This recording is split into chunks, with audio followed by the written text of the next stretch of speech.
Hello दोस्तों, नमस्कार। स्वागत है आपका सेशन में। आज का सेशन दोस्तों बहुत ही महत्वपूर्ण होने वाला है। इसमें दोस्तों आपको बाल विकास और शिक्षण शास्त्र के दोस्तों टॉप 40 प्रश्न देखने को मिलेंगे दोस्तों। इसी प्रकार के प्रश्न पूछे जाते हैं एग्जाम में। तो शुरू करते हैं आज के पहले प्रश्न से। और जो दोस्तों चैनल पर नए हैं वो चैनल को लाइक और सब्सक्राइब जरूर कर लें। शुरू करते हैं आज के पहले प्रश्न से। आज का पहला प्रश्न है, लेव वाइगोत्स्की का मानना था कि सीखना केवल ज्ञान का अवशोषण है। तो केवल वाला दोस्तों ये गलत हो जाएगा। आपको एग्जाम में इस प्रकार से नेगेटिव ढूंढना है। सीखना इनाम के प्रति एक नियंत्रित प्रतिक्रिया है दोस्तों। तो इनाम के प्रति तो इनाम वाला भी दोस्तों ये गलत हो जाएगा।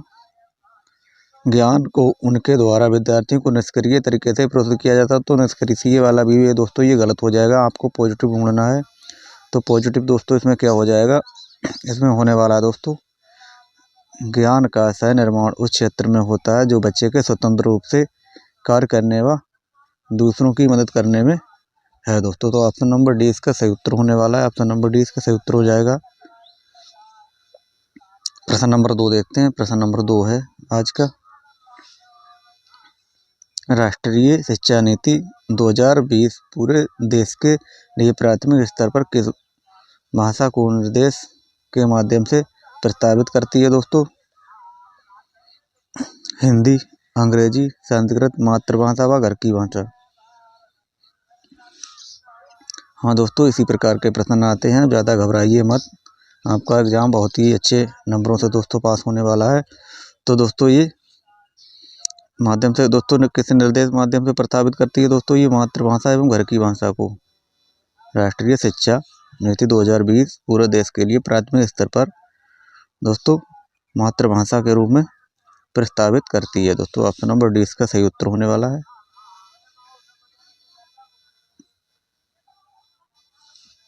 प्रश्न नंबर 3, राष्ट्रीय शिक्षा नीति 2020 के अनुसार मूल्यांकन का क्या उद्देश्य होना चाहिए दोस्तों। रटने की क्षमता का परीक्षीकरण। गलत हो जाएगा दोस्तों, रटना नहीं है दोस्तों।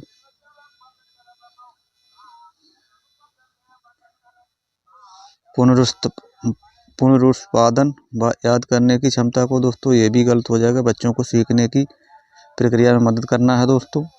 पूरे देश में बच्चों की तुलना भी नहीं करना है दोस्तों। तो दोस्तों इसका ऑप्शन नंबर सी सही उत्तर हो जाएगा। Option number C. प्रश्न नंबर 4 है, प्रतिभावान विद्यार्थी कैसा होता है। जानकारी को जल्दी और सही तरीके से अवशोषित करते हैं, अपने आयु स्तर के नीचे के प्रश्नों को हल करने में असमर्थ होते हैं दोस्तों, या फिर सरल और आसान कार्यों को चुनने की प्रवृत्ति रखते हैं, या फिर वे मूल बातों को सहज व समझ का अभाव रखते हैं।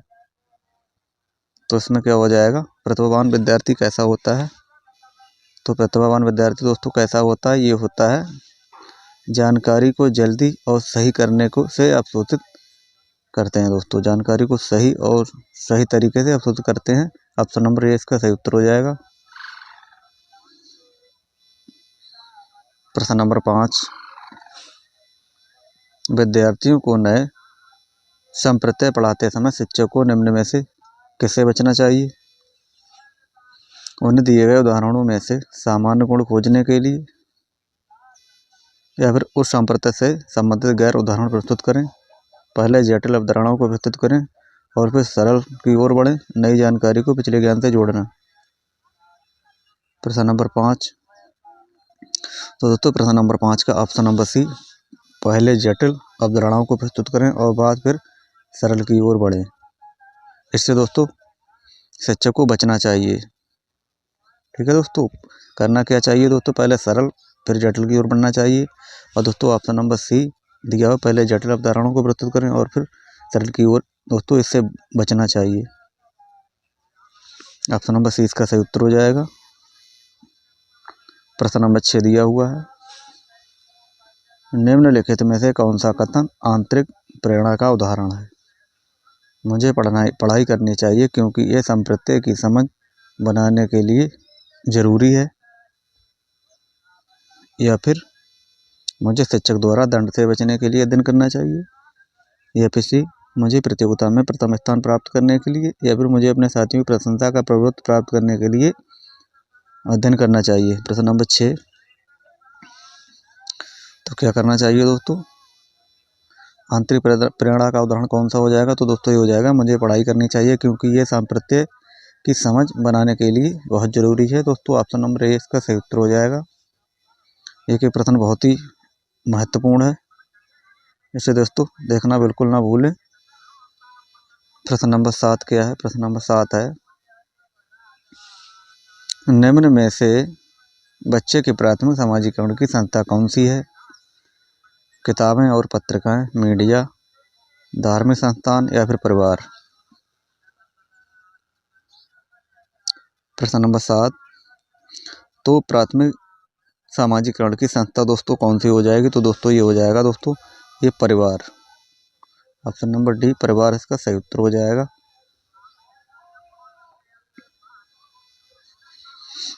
प्रश्न नंबर 8 दिया गया है, बाल केंद्रित कक्ष में विद्यार्थी दोस्तों क्या करते हैं? अपने स्वयं के सीखने में ज़्यादा भूमिका नहीं रखते हैं। गलत दोस्तों, ज्ञान के सक्रिय निर्माता होते हैं, बिल्कुल सही होते हैं, कोरी पट्टी के रूप में देखे जाते हैं। गलत है दोस्तों, निष्क्रिय रूप से शिक्षकों का अनुकरण और अनुसरण करते हैं, वो दोस्तों गलत। तो दोस्तों इसका ऑप्शन नंबर 20 सही उत्तर हो जाएगा। ऑप्शन नंबर 20 इसका सही उत्तर हो जाएगा। प्रश्न नंबर 9 है, निम्नलिखित में से कौन सा कथन कक्षा में सवाल पूछने के संदर्भ में सही नहीं है? कौन सा नहीं है? ऑप्शन नंबर ए, विद्यार्थियों से प्रश्न के उत्तर पूछने का मुख्य उद्देश्य उनका परीक्षण करना है। दोस्तों इसमें पूछा गया कौन सा उत्तर सही नहीं है? प्रश्न नंबर 9 का, विद्यार्थियों से प्रश्न करने के उत्तर पूछने का मुख्य उद्देश्य उनका परीक्षण करना होता है। दोस्तों ये दोस्तों क्या हो जाएगा? गलत हो जाएगा दोस्तों। विश्लेषणात्मक प्रश्न पूछने के विद्यार्थियों को समालोचित चिंतन में मदद करती है। बिल्कुल, विद्यार्थियों को प्रश्न पूछने के लिए प्रश्न करना चाहिए, बिल्कुल करना चाहिए। वह प्रश्न जो विवेचन और अनुप्रयोग का पर आधारित होते हैं उच्चतर श्रेणी के चिंतन कौशलों को बढ़ावा देते हैं। बिल्कुल, तो दोस्तों इसमें कौन सा नहीं है दोस्तों? वो ए वाला नहीं है दोस्तों। तो ऑप्शन नंबर ए इसका सही उत्तर हो जाएगा प्रश्न नंबर 9 का। प्रश्न नंबर 10, त्रुटियों के बारे में निम्न में से कौन सा कथन सही है? अधिगम प्रक्रिया में त्रुटियों की कोई भूमिका नहीं होती है दोस्तों। गलत दोस्तों, होती है। ये शिक्षिका को विद्यार्थियों को त्रुटि करने के व्यवहार को इनाम व सजा देकर खत्म करना चाहिए। दोस्तों गलत हो जाएगा, ये भी गलत हो जाएगा। त्रुटियों को चर्चा और विश्लेषण द्वारा उन्हें अर्थपूर्ण अधिगम में बदला जा सकता है। बिल्कुल दोस्तों, ऑप्शन नंबर सी इसका सही उत्तर होने वाला है। डी दे गया, विद्यार्थी अपनी त्रुटियों को स्वयं खोज और सुधार सक्षम नहीं होते हैं। ऑप्शन नंबर डी दोस्तों ये भी गलत हो जाएगा। तो ऑप्शन नंबर सी इसका सही उत्तर हो जाएगा। त्रुटियों के बारे में कौन सा कथन सही है? तो ये हो जाएगा, त्रुटियों पर चर्चा और विश्लेषण द्वारा उन्हें अर्थपूर्ण अधिगम में बदला जा सकता है। ऑप्शन नंबर सी इसका सही उत्तर हो गया। प्रश्न नंबर 11 देखते हैं। प्रश्न नंबर 11 है, किस सिद्धांत पर आधारित कक्षा में विद्यार्थी स्वयं पहल करके व चर्चा में सक्रिय भागीदारी करके सीखते हैं? व्यवहारवादी, अनुकरण करके सीखना, सामाजिक संरचनावादी, प्रतिपादक शिक्षण? किस सिद्धांत पर आधारित कक्षा में विद्यार्थी स्वयं पहल करके व चर्चा में सक्रिय भागीदारी करके सीखते हैं? तो कैसे करके थे? सामाजिक संरचनावादी के रूप में। ऑप्शन नंबर सी इसका सही उत्तर हो जाएगा, सामाजिक संरचनावादी।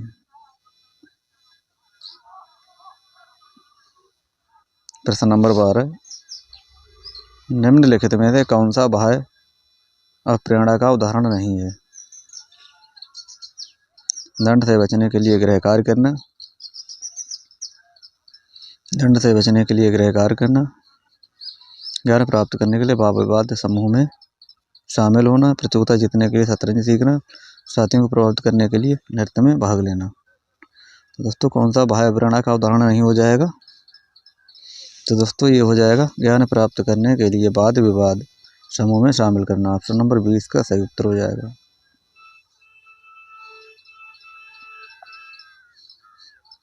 प्रश्न नंबर 13, निम्न में से किसने जोर दिया कि व्यक्तिगत विकास को सामाजिक और सांस्कृतिक संदर्भ के बिना नहीं समझा जा सकता? लेवाइवोस्की, जीन पियाजे, B.F. स्किनर और लॉरेंस कोहलर। प्रश्न नंबर 13,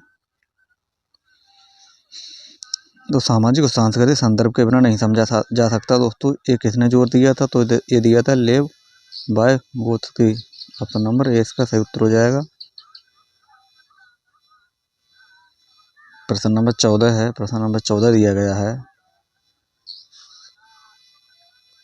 एक प्रगतिशील कक्षा में अधिगम दोस्तों कैसा होता है?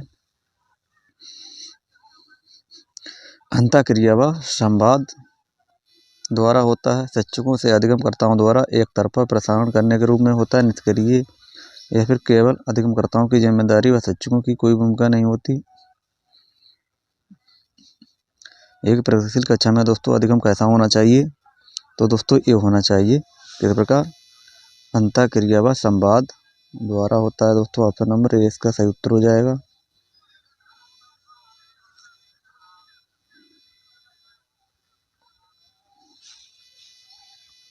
अधिगमकर्ताओं की व्यक्तिगत भिन्नताओं को ध्यान में रखने के लिए एक शिक्षक को क्या करना चाहिए?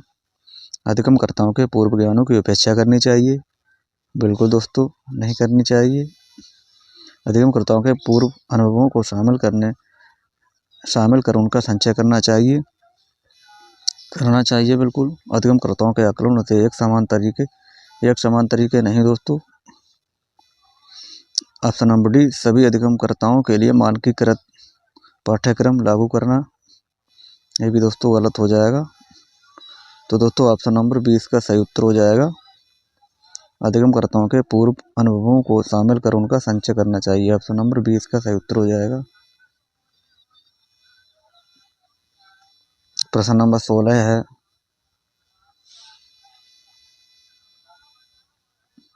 प्रतिभाशाली विद्यार्थियों की आवश्यकताओं को पूरा करने के लिए निम्नलिखित में से कौन सी एक प्रभावशाली रणनीति है? उनसे बहुत ही सरल और आसान प्रश्न पूछें, गलत हो जाएगा दोस्तों। उन्हें चुनौतीपूर्ण उच्च क्रम के कार्य सौंपे, ये दोस्तों सही हो जाएगा। उन्हें जानकारी समझने की अतिरिक्त समय दें, गलत। उन्हें सफलता की कम उम्मीदें रखें, गलत। तो दोस्तों एक प्रतिभाशाली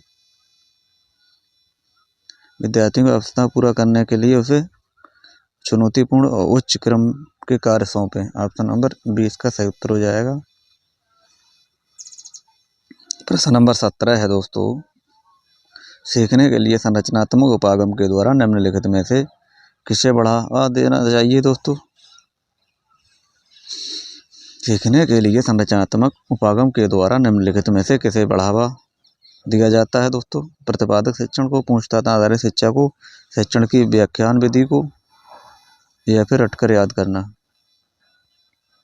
प्रश्न नंबर 17, तो दोस्तों कैसे, पूछताछ पर आधारित शिक्षा दोस्तों, पूछताछ पर आधारित शिक्षा। ऑप्शन नंबर 20 का सही उत्तर हो जाएगा।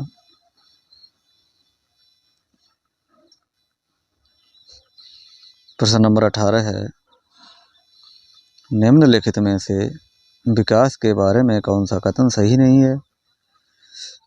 विकास आनुवंशिक वातावरण की अंतःक्रिया का उत्पाद है। बिल्कुल। विकास को तक तथा पूर्व अनुमान लगाया जा सकता है, बिल्कुल।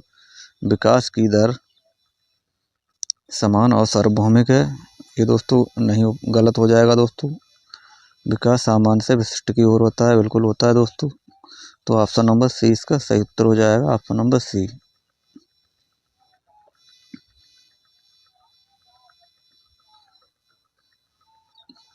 प्रश्न नंबर 19, निम्नलिखित में से कौन सी प्रथा समावेशन में बाधक है?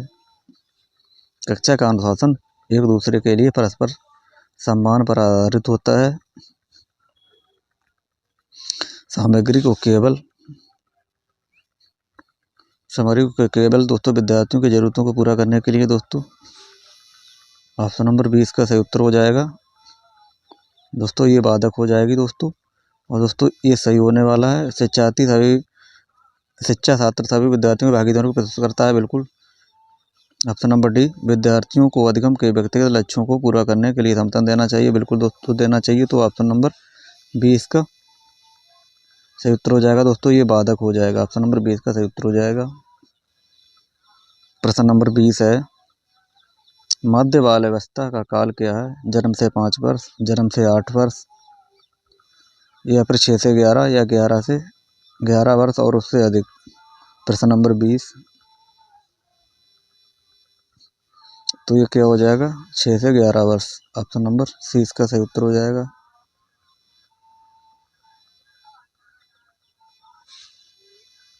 बच्चों के प्राथमिक समाजीकरण के लिए जिम्मेदार कौन सा है दोस्तों? इसमें स्कूल है, धार्मिक संस्थान है, जनसंचार के साधन है, या परिवार है? बच्चों के प्राथमिक समाजीकरण के लिए जिम्मेदार है, कौन जिम्मेदार है दोस्तों इसमें? तो इसमें हो जाएगा दोस्तों परिवार। ऑप्शन नंबर डी इसका सही उत्तर हो जाएगा, परिवार। प्रश्न नंबर 22, प्रश्न नंबर दोस्तों 22 है, एक बाल केंद्रित कक्ष में शिक्षक क्या होता है? शिक्षक की कोई भूमिका नहीं होती है दोस्तों, गलत हो जाएगा दोस्तों प्रश्न नंबर 22 का। ऑप्शन नंबर ए निष्क्रिय भूमिका निभाता है, गलत निभाता है दोस्तों। ये अधिगम को बढ़ावा देने के लिए सहयोगात्मक कक्षा संस्कृति का निर्माण करता है, बिल्कुल दोस्तों करता है। बच्चों को निर्देश देने के लिए तानाशाही, ये भी गलत हो जाएगा दोस्तों। तो ऑप्शन नंबर सी इसका सही उत्तर हो जाएगा। एक बाल केंद्रीय कक्षा कक्ष में शिक्षक अधिगम को बढ़ावा देने के लिए सहयोगात्मक कक्षा संस्कृति का निर्माण करता है। तो ऑप्शन नंबर सी इसका सही उत्तर हो जाएगा। प्रश्न नंबर 23, आकलन के संदर्भ में राष्ट्रीय शिक्षा नीति 2020 क्या प्रस्तावित करती है? विश्लेषण और आलोचनात्मक सोच जैसे उच्च क्रम के कौशल का परीक्षण, प्रत्याय स्मरण आधारित वस्तुनिष्ठ प्रश्न के परीक्षण, आकलन के योगात्मक तरीके, या परीक्षा के लिए सीखना। प्रश्न नंबर 23,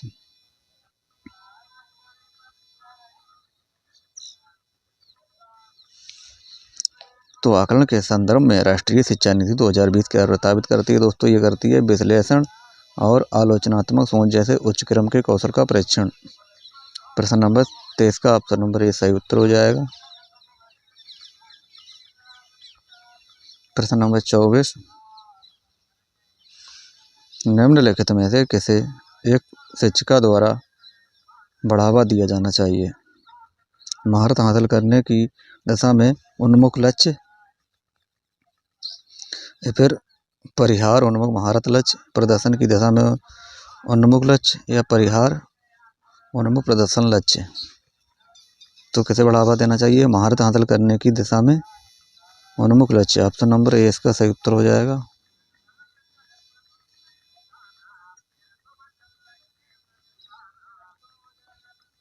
प्रश्न नंबर 25 है, प्रभावशाली अधिगम हेतु निर्देशन के लिए प्रारंभिक बिंदु क्या होना चाहिए? प्रभावी अधिगम हेतु निर्देश के लिए प्रारंभिक बिंदु क्या होना चाहिए? असफलता का डर, बच्चों का सामाजिक सांस्कृतिक परिप्रेक्ष्य, सफलता के लिए इनाम, प्रतिस्पर्धा की भावना। प्रश्न नंबर 25, तो दोस्तों बच्चों का सामाजिक सांस्कृतिक परिप्रेक्ष्य के लिए दोस्तों प्रारंभिक बिंदु होना चाहिए। ऑप्शन नंबर 20 का सही उत्तर हो जाएगा। प्रश्न नंबर 26 है, जीन पियाजे के अनुसार पूर्व संक्रियात्मक चरण में बच्चे निम्न में से क्या कर पाते हैं? प्रतिलोमन, चिंतन, प्रतिकारात्मक खेल, अनुक्रमिक वर्गीकरण, या संरक्षण।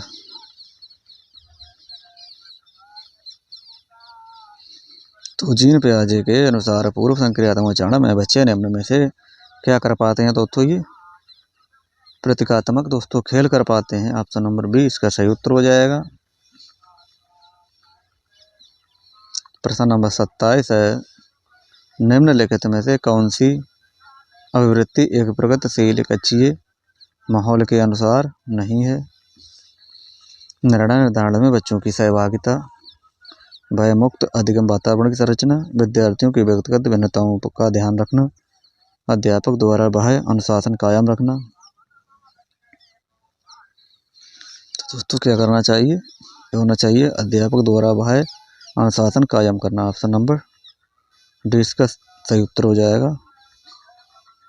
प्रश्न नंबर 28, कक्षा में सृजनात्मकता को बढ़ावा देने के लिए विद्यार्थियों को कैसे अवसर प्रदान करने चाहिए? विशिष्ट उपलब्धि वर्ग में, सम्मेलन के, मौलिक खोज और सोच बढ़ाने में, परीक्षा देने के लिए बेहतर कॉलेज प्रदर्शित करना, अभिसारिक सोच सीखने में। तो दोस्तों मौलिक खोज और सोच को बढ़ाने में ऑप्शन नंबर 20 का सही उत्तर हो जाएगा। Option number B. चलते हैं प्रश्न नंबर 30 पर। प्रश्न नंबर 29 है,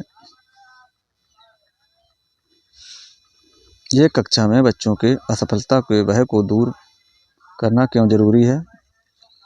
एक कक्षा में अध्यापक बच्चों के भय को संभाल नहीं सकता। गलत दोस्तों। प्रश्न नंबर 29 का गलत हो जाएगा। विद्यालय बच्चों के भावनात्मक जीवन की जिम्मेदारी नहीं ले सकता। गलत। असफलता और त्रुटियां बच्चे के अधिगम को स्वाभाविक हिस्सा होती हैं दोस्तों, बिल्कुल होती हैं। भय का एहसास करने वाले बच्चे भी साधारण रूप से विफल होते हैं। गलत दोस्तों हो जाएगा। तो ऑप्शन नंबर सी इसका सही उत्तर हो जाएगा।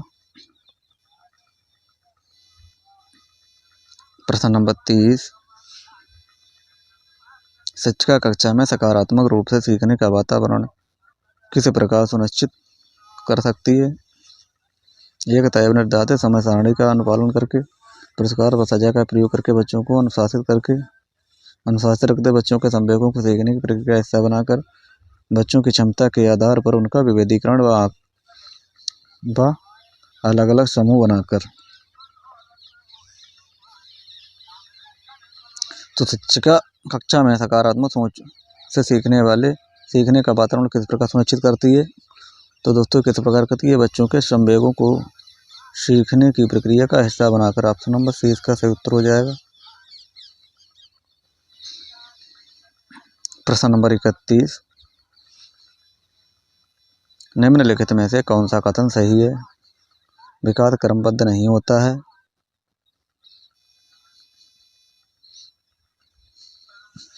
या फिर विकास अव्यवस्थित होता है। विकास एक सतत प्रक्रिया है दोस्तों। विकासात्मक वर्तमान परिप्रेक्ष्य के प्रभावित नहीं होता। दोस्तों विकास क्रमबद्ध नहीं होता है, अव्यवस्थित। दोस्तों ये भी गलत हो जाए। विकास एक सतत प्रक्रिया है। ऑप्शन नंबर सी इसका सही उत्तर हो जाएगा। प्रश्न नंबर 32, मूल्यांकन का केंद्र होना चाहिए, कैसा होना चाहिए? अधिगमकर्ता क्या नहीं कर सकता, इसका चित्रण करना।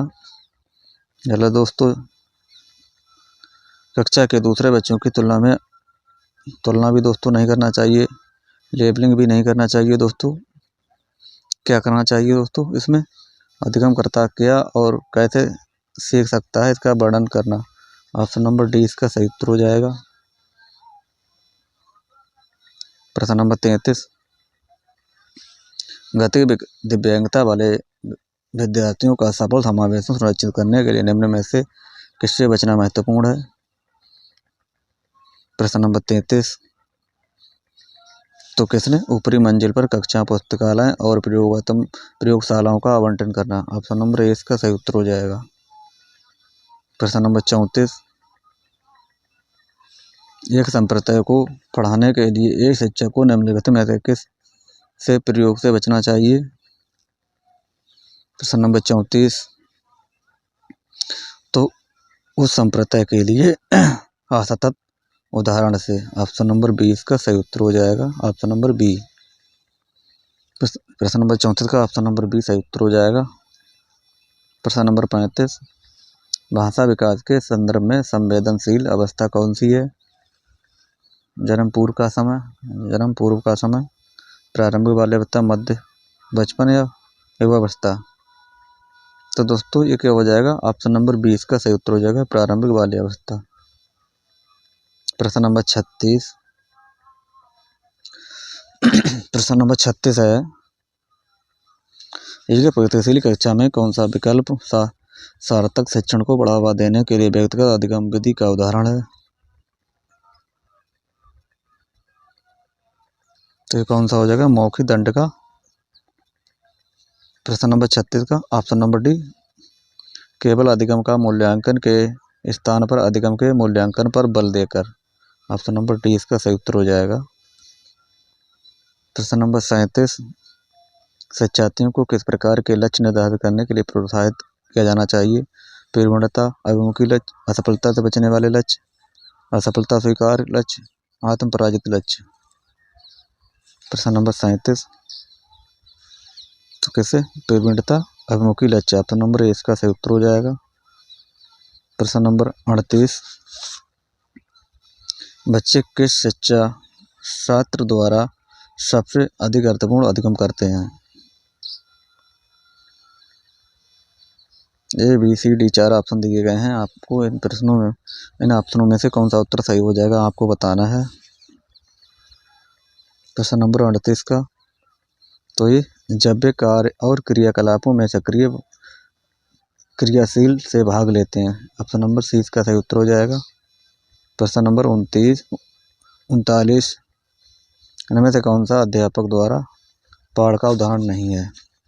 अनुकरण के लिए कौशलों का प्रदर्शन करना, रटना, इशारे व संकेत, सहपाठियों संग साझा परीक्षण। तो ये रटना दोस्तों ये नहीं हो जाएगा। तो ऑप्शन नंबर 20 का सही उत्तर भी हो जाएगा। आज का अंतिम प्रश्न है, रीना कक्षा में दी गई किसी भी समस्या को सुलझाने के लिए अलग अलग तरकीबों के बारे में सोचती है। निम्नलिखित में से किसका प्रतीक है दोस्तों? ये मानसिक क्षति, कम प्रज्ञानता, बोधगम्यता, अभिसारी सोच या अपसारी सोच।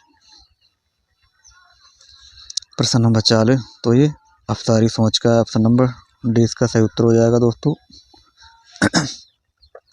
दोस्तों ये रहे आज के टॉप 40 प्रश्न। दोस्तों आपने इन 40 प्रश्नों में से कितने प्रश्न सही किए हैं कमेंट बॉक्स में ज़रूर बताएं।